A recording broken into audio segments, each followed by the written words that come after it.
우울증을 유발한 사람이 지금 우울하다고 하면서 병원에 들어갔다는 것 자체도 김건희 같은 유형 있지 않습니까? 아주 그 공중부양하듯이 하늘 위를 날다가 한 번에 추락하면 그 우울증이 당연히 오죠. 그거 어떻게 없겠습니까? 근데 그 우울증 치료약이 있어요. 그게 뭐냐면은요. 구속이 돼서 들어가잖아요. 현실을 인정하고 받아들일 때 우울증이 싹 났습니다. 깨끗하게 나고 밥맛도 돌아옵니다. 그러니까 저는 조선시대 때 윤석열처럼 친위 쿠데타를 하면 그걸 이제 우리가 영모라고 하잖아요. 영모, 반정 같은 거. 3족을 멸했습니다. 그때는 3족을. 발 사이즈가 김건희 씨와 똑같다면 이것은 빼박이다. 속일 수가 없다. 그래서 옛날에 보면 신데렐라 우화에서 그 언니들이 이 신데렐라 구두에 막 발을 막 이렇게 어떻게 훼손을 해가지고 막 억지로 맞추려고 했는데 오히려 김건희 씨는 발을 좀 작게 해가지고 안 맞게 하려고 수술 받으러. 예, 입으로 넘어갈 텐데 아까 김지호 대변인님 대변인실에 뭐가 사고 났다고요? 아니 그런 게 아니고 이제 아까 저기 기내에서 얘기한 것 때문에 대변인실에서 엄청 이제 돌아가면 긴장할 것 같습니다. 아, 그렇겠죠. 예, 이게 사실은 그게 대통령이에요. 예. 한 번씩 이렇게 탁탁 긴장을 불어 넣어줘야 예, 예. 조직이 돌아갑니다. 참 강유정 대변인 열심히 하시고 계신데 아, 국회의원 배지까지 떼고 가서 예, 그 엄청 열심히 하고 고생하는데 계신데 아, 저 강훈식 비서실장 얼굴 편 거 좀 보세요. 그래서 안 따라가셨나? 아니 이제 비서실장은 남아서 챙겨야 되지만 얼마나 좋겠어요. 아, 사흘이라도 이거 해방이다라고 할 텐데. 예. 아이고 그 참 너무 표정 관리 안 됐다고 그 뭐라고 이렇게 천준우 의원인가 그 사진을 이렇게 올렸던데 참 재미있습니다. 자, 이제 3대 특검이 준비 기간에 들어갔습니다. 특검이 시작되니까 김건희는 아프다고 병원에 입원하고 아이고 참. 뭐 조선일보가 우울증이라고 썼다고 그러던데요, 신인규 대표님. 우울증이면 입원해야 됩니까? 아니 근데 그 우울증을 준 사람이잖아요. 사실은 그동안에 그 윤석열의 친위 쿠데타와 또 김건희로 인한 스트레스로 전 국민이 지금 우울증에 걸렸는데 우울증을 유발한 사람이 지금 우울하다고 하면서 병원에 들어갔다는 것 자체도 참 동의하기가 매우 어려운 거고요.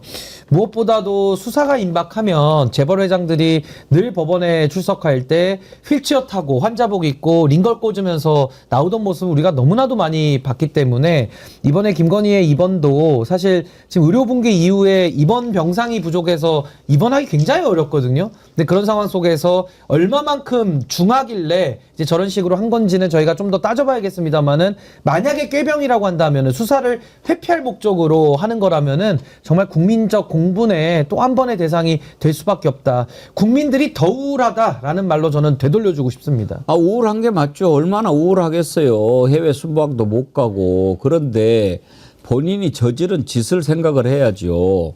지금 우울하지 않으면 그건 다른 병원에 가봐야 되죠. 아, 그러니까요. 지금 뭐 과호흡 증세도 있다고 하는데 이게 과연 진짜 아픈 게 맞냐? 뭐 아프다는 사람한테까지 뭐라고 하긴 어렵겠습니다만 맥락과 스토리가 있어서 그래요.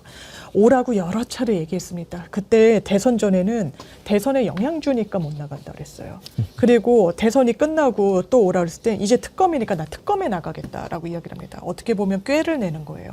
내가 특검이 조만간 발족하는 거니까 나갈 거다라고 해서 체포영장을 발부받았을 때 법원으로부터 기각을 받아낼 심산도 없다고 볼 수 없습니다. 그러다가 지금 보니까 소환 통보를 또 했다는 거 아닙니까? 입원한 날에. 소환 통보가 먼저 있고 입원을 했는지 입원한 이후에 소환 통보가 됐는지는 봐야 되겠습니다만 맞물려 있는 거예요. 그러니까 회피하고자 하고 지연하고 이거를 어떻게든 모면하고자 하는 그런 동인이 있어 보인다라는 겁니다. 그리고 의료진도 얘기를 하던데 위중한 상황은 아니라는 거 아니겠습니까? 이제 지병이라고 처음엔 알려졌다가 나중에 조선일보를 통해서 이제 우울증이다라고 이야기를 나왔는데, 그러니까 또 이런 반응도 나오는 거예요. 거기가 대단한 대형 병원이에요. 아니 우리는 거기 입원하려면 몇 달을 기다려야 되는데 본인이 원하면 이렇게 쉽게 입원을 하는 또 특혜도 누리는구나라고 해서 또 한 번 국민 밉상 수사 받아야 되고 지금 뭐가 나오고 있습니까? 본인의 음성 메시지가 나오고 있어요. 계좌 관리와 관련해 가지고 주가 조작 사실을 인지하고 있었다고 하는 아주 객관적인 증거로 보이는 것들이 지금 언론에 나오고 있습니다. 쏟아지고 있어요. 거기에 대해서 뭐라고 얘기할 겁니까? 그러니까 그런 상황과 맞물려서 스트레스를 받는구나라고 짐작이 되지만 회피할 길은 없을 겁니다. 바로 체포영장 발부해야 됩니다. 근데 저는 요거 한 말씀만 드리고 싶은 게 본인이 행위를 할 때 이게 어떤 책임을 동시에 부여받는지를 몰랐다고 해서 용서되는 게 아니거든요. 법의 무지는 용서받지 못한다는 말도 있고, 아니 행위를 할 때는 아 주가 조작해서 내가 반칙을 해서 돈을 버는구나, 돈은 벌 수 있지만 걸리면 죽는구나, 그걸 알면서 행위를 하는 겁니다. 근데 이제 와서 본인이 책임져야 될 때가 오니까 아 이건 또 책임지기 싫어, 몸이 아파, 우울해 이러면서 회피한다라는 거는 정말 기초적인 사회 구성원으로서 이게 과연 같은 사회를 살아갈 수 있나라는 의문이 들 정도고, 제가 우울증이라고 하니까 한 말씀 드리면요, 김건희 같은 유형 있지 않습니까? 아주 그 공중부양하듯이 하늘 위를 날다가 한 번에 추락하면 그 우울증이 당연히 오죠. 그거 어떻게 없겠습니까? 근데 그 우울증 치료약이 있어요. 그게 뭐냐면은요, 구속이 돼서 들어가잖아요. 현실을 인정하고 받아들일 때 우울증이 싹 났습니다. 아하. 건강해져요. 그러니까 저는 우울증이면은 더 잘 됐다, 빨리 그런 수사받아서 구속 수사를 하면요 현실 자각이 돼요. 한 2, 3일은 힘들 거예요. 근데 2, 3일 돼서 아, 나 갇혔다, 이제 여기서는 죄를 값을 치러야 되는구나 라는 걸 인지하면 그때부터 우울증은요 감정적인 거기 때문에 깨끗하게 나고 밥맛도 돌아옵니다. 그러니까 저는 빠르게 특검이 건강을 김건희 씨 회복시켜주기 위해서라도 전 구속 수사를 빨리 해서 그 현실을 인식시켜줘야 된다. 우울증 치료는요 약보다 훨씬 더 낫습니다. 그게 사실은. 정필성님이요. 김건희 우울증 치료는 I Believe 노래만 틀어주고 가끔 손금 잘 보는 간병인 들여 보내주면 됩니다. 사실은 뭐 사람이 아프다고 하면은 측은지심을 가져야 되는 게 도리이긴 한데, 한간에서는 이 병명이 밝혀지기 전까지 혹시 발 축소 수술을 하러 입원을 했나? 그러니까요. 이런 네. 썰이 돌았어요. 왜 그러냐면 장면 변호사님 무슨 얘기인 줄 알아요? 아니, 이게 저 정말 이게 신발이 맞은가 안 맞은가 신발 맞는 거 들통날까 봐. 신발 바꿨으니까. 신데렐라 구두 그 이야기가 퍼지면서 그 명품 구두로 바꿨다는 거 아닙니까? 그러면 발 사이즈가 김건희 씨와 똑같다면 이것은 빼박이다, 속일 수가 없다.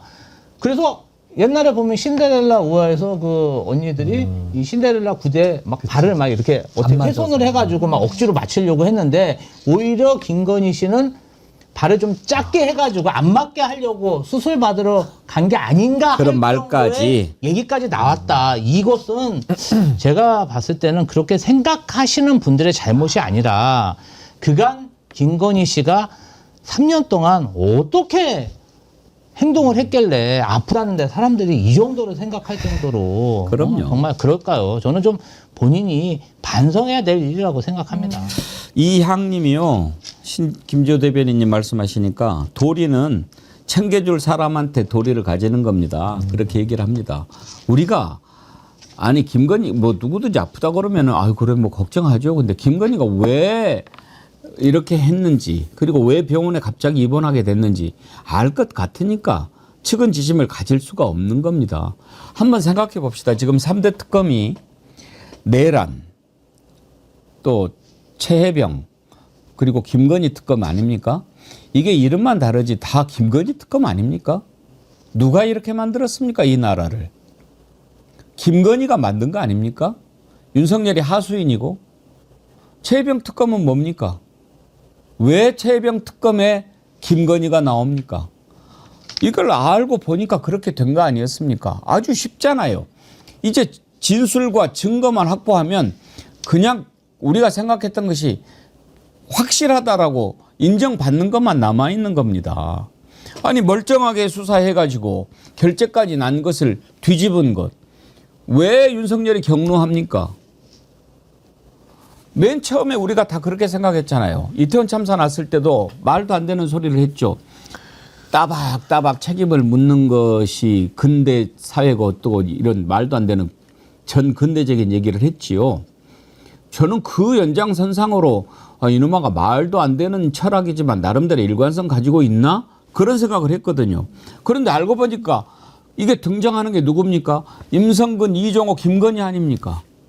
임성근이 살리려고 정당하게 수사한 박정훈 대령은 항명죄로 엮고, 근데 임성근이가 어떻게 됐나 했더니 이종호하고 연결이 돼 있고, 이종호가 누군가 했더니 김건희 주식 투자해준 놈이고, 이렇게 다 됐던 거 아니에요.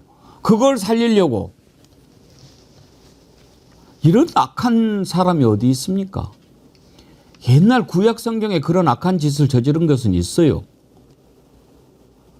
그 훌륭했던 다윗 왕도 그런 죄를 저질렀어요. 응? 목욕하는 여인을 탐내서 그 남편을 전쟁터에 보내서 죽게 한 그런 죄까지 저질렀던 그런 자도 있어요. 그런 짓을 저질렀지만 나중에 회개했죠. 윤석열이 회개 안 해요. 반성 안 합니다. 사죄 안 합니다. 아이, 세상에 어떻게 공판 그렇게 나올 때마다 입 한마디 열지 않던 자가 겨우 첫 번째 입을 열어서 국민 앞에 한단 말이, 아, 좀 비켜봐봐, 저 사람들 좀 보게, 이런 말을, 이런 생양아치 같은 놈이죠, 이거 아주. 이런 자가 대통령을 했다라는 게 말이죠. 근데 저는요, 윤석열 김건희 부부는 지금 시대에 태어난 거를 진짜 감사해야 됩니다. 조선시대 때 윤석열처럼 친위 쿠데타를 하면, 그렇지, 우리가 영모라고 하잖아요. 영모, 반정 같은 거. 삼족을 멸했습니다. 그때는 삼족을. 실제로 조선시대 때. 근데 지금 이제 대한민국 시대가 연좌제도 없고 하니까 뭐 삼족까지 멸하자는 취지는 아니고, 지금은 이제 군사 반란, 형법 적용해가지고 사형 아니면 무기징역이에요. 평생 무기징역으로 살 가능성도 열려는 있는 거죠. 뭐 반성하거나 하면 이제 판사가 깎아줄 수 있으니까. 그러니까 조선시대 아닌 거를 천만다행으로 알아야 될 것 같고, 제가 김건희라면 지금 어떻게 해야 되느냐. 영부인인데 비화폰을 써가지고 지금 뭐 수사기관하고 연락한 게 지금 다 나오고 있잖아요. 이거 비화폰 쓴 거 하나만으로도 지금 우울할 시간이 어디 있습니까? 국민 앞에 나와서 석고대죄를 해도 지금 될까 말까인데요. 그러니까 본인이 저지른 걸 본인이 제일 잘할 텐데 여전히 개념이 없다. 저는 어제 그 비화폰 보도를 보고요. 한 두 끼는 제가 밥맛을 잃어버렸습니다. 제가 지금 살이 좀 빠졌는데 밥맛이 없어지더라고요. 그 비화폰을 쓰면서 수사 대상자인 김건희가, 저는 검사들 폰만 뺏은 줄 알았어요. 근데 그게 아니라 한 걸음 더 나가서 안보에만 쓰는 비화폰을 가지고 총장한테도 전화할 수 있고 민정수석과도 30분 통화하고, 이게 말이 되는 짓거리를 한 겁니까? 검찰총장의 배우자와 대통령 영부인까지 지냈던 사람이. 그러니까 저는 지금 우울할 시간이 없다. 김건희의 우울증은 구속되면 해결될 일이고, 우울해도 즉 국민 앞에 나와서 석고대죄를 해도 모자랄 짓을, 죄를 지어놓고 저렇게 꾀병 부린다는 식의 오해나 받고 말이죠. 있을 수 없는 일이고, 정말 저는 지금 같은 나라 조선시대였으면 가끔 좋겠어요. 지금 같은 때는 잠깐. 이게 삼족을 멸했거든요, 과거에. 아니, 오죽하면 제가 어제 그랬다니까요. 조금 법을 고쳐서 특검은 고문을 가능하게 했으면 좋겠다고. 조선시대 때는 진짜 그랬으니까요. 영모니까요, 영모. 아이고, 참. 지금 이제 제일 먼저 성과를 낼 수 있는 곳이 아무래도 최혜병 특검 아니겠습니까? 수사가 많이 돼 있으니까요. 이명현 특검 얘기를 한번 잠깐 들어보고 오죠. 특검보 지금 늦어지는 배경을 좀 설명해 주실 수 있으실까요? 그 특검법에 기존의 그 특검 임명에 관한 그 자격에서 정당 가입 문제가 있어요. 한 번이라도 정당에 가입했으면 탈락입니다. 그래 그것 때문에 뭐 친구나 이런 사람들이, 지인들이 한번 가입해 달라, 전 추천 한번 해달라, 뭐 이런 경력이 뭐 수년 전에 있던 게 갑자기 나와서 그런 부분에서는 지금 법에 의하면 배제가 되거든요. 그런 부분에서는 결격 사유가 있어서 자꾸 바뀌고 있습니다. 예. 검찰이나 경찰 등 수사기관의 구체적인 파견 인력 협의도 좀 진행되고 있습니다. 아직입니다. 그거는 그 특검보가 임명이 되면 그분들하고 상의하겠습니다. 사무실 계약 문제는 좀 어떻게 되고 있습니까? 좀 마무리 되어가고 있습니까? 예, 사무실은 그 옆에 저 신물결 아트센터 옆에 있는 신물결 빌딩, 거기를 정했습니다. 다른 특검팀에 비해 어떤 지체되는 모습이 있는데, 말씀해주신 뭐 어떤 그런 정당 문제 말고도 다른 어떤 좀 힘드신 부분이 있으실까요? 지금 저희 특검은 그러니까 국방부에 관련된 분이 많기 때문에 그 국방부 그 조직이나 그런 내부 사정에 대해서 잘 아는 분이 필요하거든요. 그런 점 때문에 좀 문제가 있었습니다. 예. 그러면은 공수처 방문에 특검보 임명 되면은 가시는. 예. 그 왜냐하면 파견 검사 문제에 대해서 상의를 해야 되기 때문에 아무래도 이제 3대 특검이 동시에 가동되다 보니까 여러 가지 좀 어려운 점이 있겠지만 장미 변호사님 네. 그럴 거예요. 일단 정당 가입하면은 특검 할 수가 없죠. 예, 이게 특검 법에 따라서 다르게 규율할 수가 있는데 이번에 3대 특검은 모두 현재 장적을 가지고 있는 사람뿐만 아니라 과거에 있었던 사람도 일단 결격으로 해서 특검에는 참여할 수 없도록 그렇게 법을 규정을 했고요. 아마 이 부분도 속도를 낼 겁니다. 제가 주변에도 많은 변호사님들이 특검에 이제 합류하기를 원하는 분들이 있어서 뭐 주말 사이에 면접을 봤다, 뭐 이력서를 냈다 이런 분들이 좀 계시더라고요.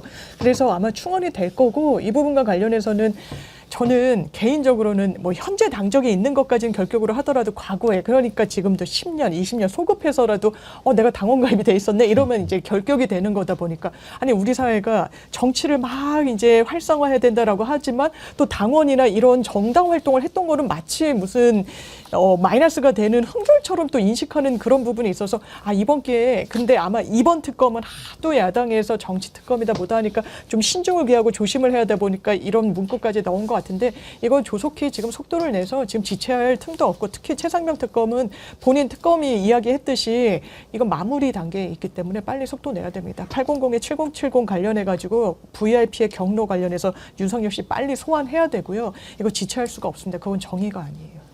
일단 특검이 중요한 게 말이죠. 특검이 잘 해줘야 이재명 대통령이 그 부분은 잊어버리고 경제 민생 살리기에 올인할 수 있지 않겠습니까? 그렇습니다. 그러니까 특검이라는 게 굉장히 이례적인 일이기도 하고요. 이렇게 세 가지의 특검이 대규모로 들어간 게 처음 있는 일입니다. 아무래도 지난 3년 동안 정부의 윤석열 정권의 비리는 차고도 넘쳤는데 기존의 검찰이 아무것도 안 하면서 지금의 이 특검의 수사 대상에는 현직 검찰의 고위직들까지도 다 대상으로 돼 있는 거거든요. 그러다 보니까 이게 사실은 수사의 난이도가 이거는 뭐 쉬운 사건인 건 맞는데 수사 대상자들을 놓고 보면 이 결코 만만한 사건이 아닌 이제 이런 상황인 거고요.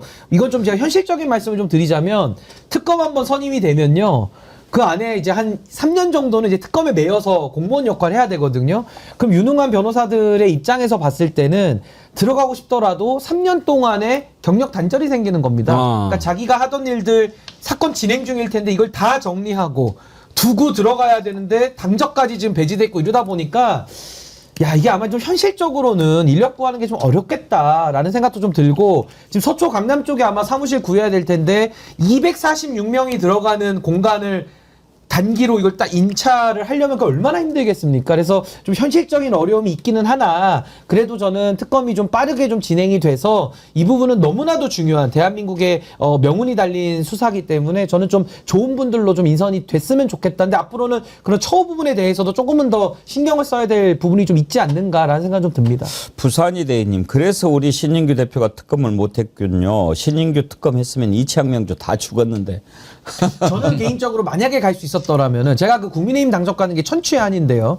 그게 아니었다면 저는 김건희 특검에 좀 가가지고 당적을 가진 적만 있어도 안 되는 겁니까? 이게 상설특검법에는 1년 정도만 지나면 할 수 있게 돼 있는데 그래서 많은 분들이 좀 혼란을 가지셨는데 이번에 상설특검이 아니고 개별특검법입니다. 근데 그 개별특검법에 보면은 당적이 있거나 당적을 가졌던 그러니까 저 같은 사람도 갈 수가 없는 거거든요. 근데 만약에 제가 당적이 없어서 자유로웠다고 한다면은 저는 김건희 특검 가서 그 명태균 이슈를 제가 좀 해봤으면 참 좋았겠다라는 생각이 요즘에 좀 들더라고요. 그래서 좀 아쉽게 됐습니다. 당적 보유 여부가 아니고 당적을 가졌던 전력만 있어도 안 되는 거군요.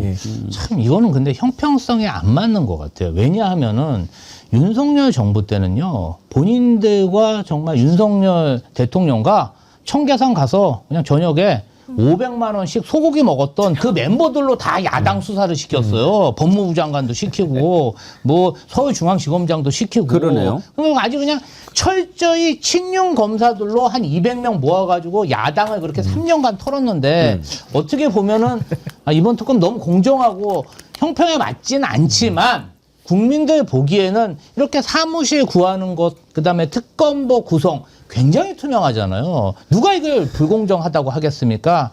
뭐 형평은 안 맞지만 국민들 보기에 공정하게 수사할 것 같아서 아주 저는 기대가 됩니다. 아니 그래서 저는 자꾸 그 야당에서 내지는 수사 대상자들이잖아요. 윤석열의 하수인들. 그 사람들이 자꾸 이제 보복이라는 말을 자꾸 해요. 그래서 뭐 노회찬 의원께서는 과거에 뭐 청소하면은 먼지에 대한 보복이냐 이런 비유도 하셨고, 저는 요즘에 좀 업그레이드 해가지고 만약에 몸에 있는 용종을 떼면은 용종에 대한 보복이냐.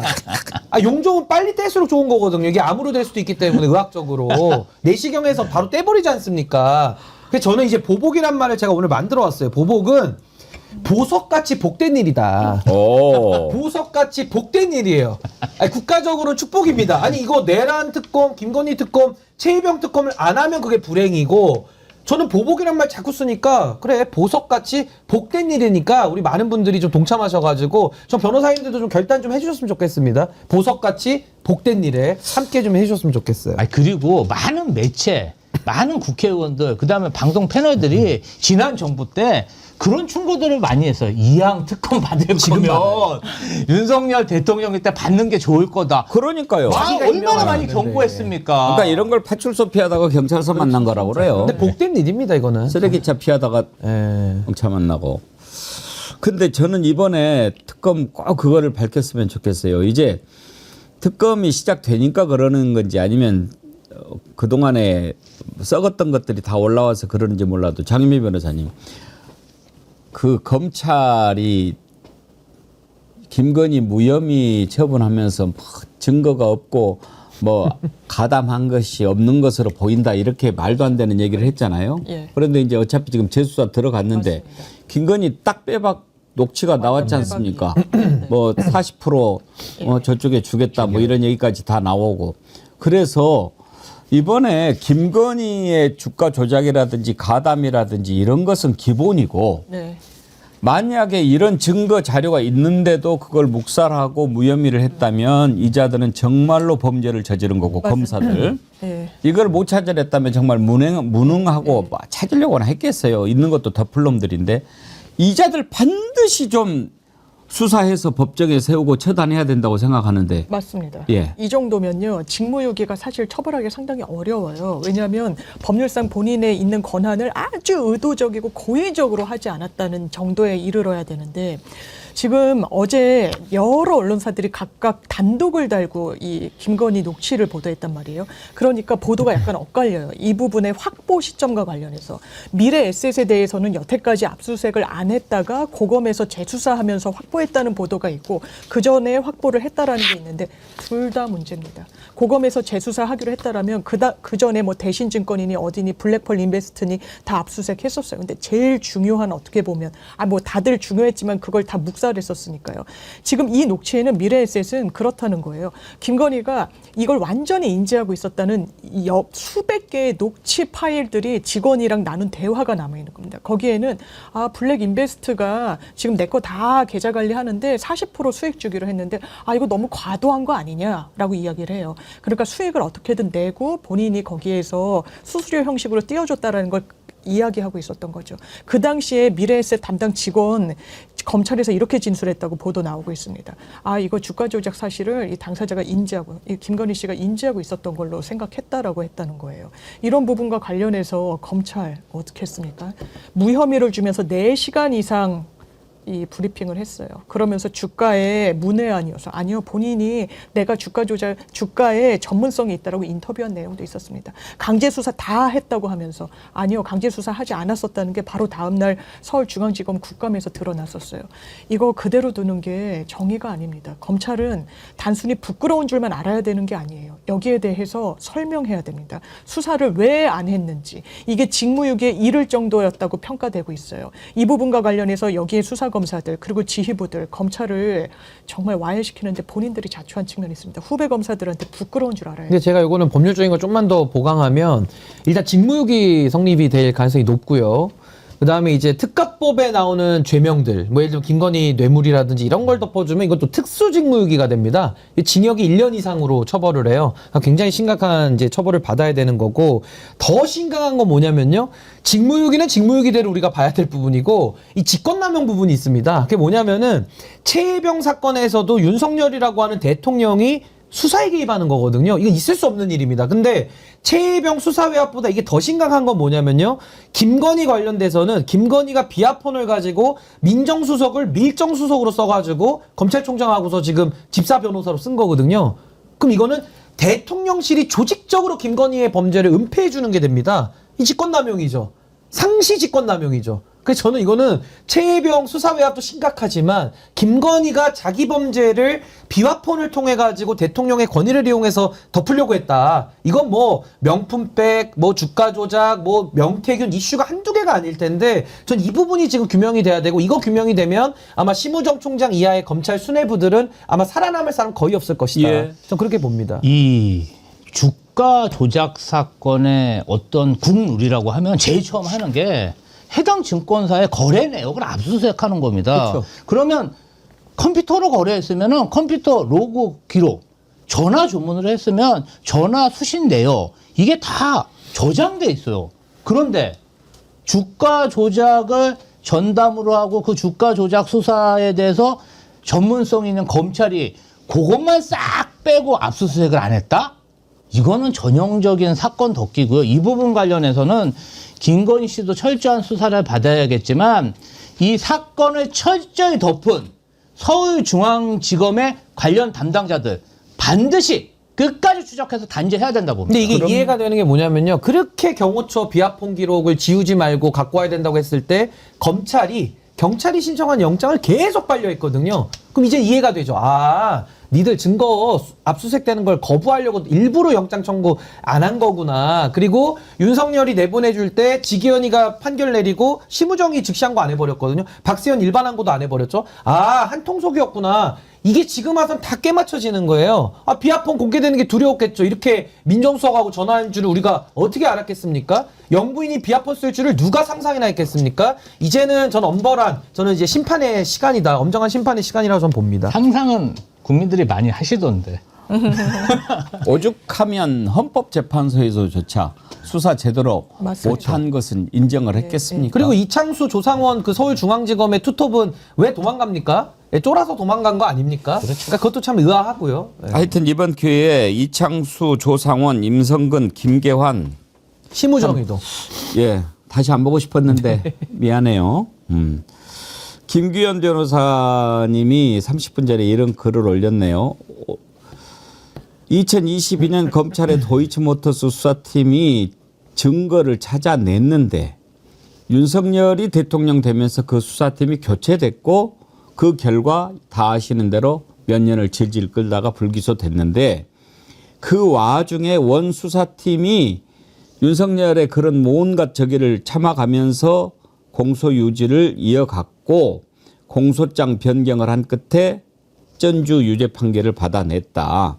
그리고 서울 고검으로 복귀한 원수사팀이 또 이번에 육성 녹음을 찾아냈는데 여기에서 말하는 그 원수사팀을 이끈 부장검사가 김규현 변호사가 현역 검사 시절에 모셨던 부장인데 아주 우리나라 실력 최고다.